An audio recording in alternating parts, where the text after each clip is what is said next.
त्यांचीच गोळा करून ओरडता येतं ज्यांच्या पोटात आतडे गेलेली नसतात.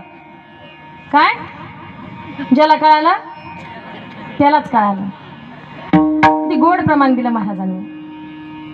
श्रीराम जानकी बैठे मेरे सीने में, देख लो मेरे दिल के नगीने में, देख लो मेरे दिल के नगीने में, मेरे राम जानकी बैठे मेरे सीने में.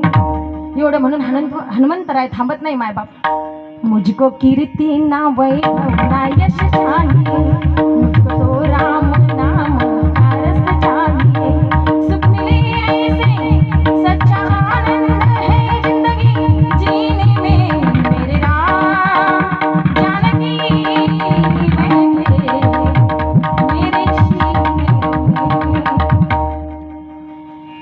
मुझको कीर्ति ना वैभव ना यश चाहिए, सिर्फ राम नाम का रस चाहिए. हा काय सांगावं मायबाप. अशी हनुमंतरायांनी भक्ती केली आपल्या स्वामीची. तेवढंच नव्हे, माझ्या शबरी मातेनं सुद्धा भक्ती केली. कुणाची?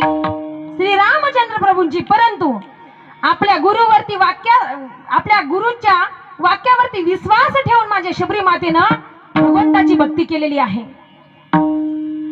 आणि सांगेल मायबाप बघा, शबरी माता ज्यावेळेस मातंग ऋषी निजधामाला जाण्याकरिता निघाले होते आणि निजधामाला जाण्याकरिता निघाले, आपल्या गुरुवरती विश्वास ठेवला.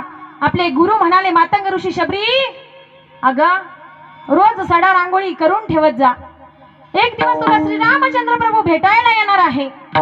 आणि शबरी माता नित्य नेमाने रोज अगदी आपलं अंगण स्वच्छ करून ठेवायच्या मायबाप.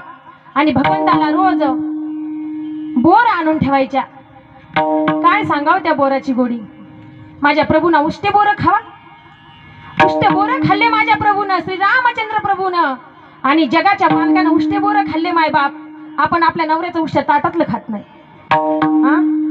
फार मोठी शोकांतिका आहे. ऐका महिमा आवडी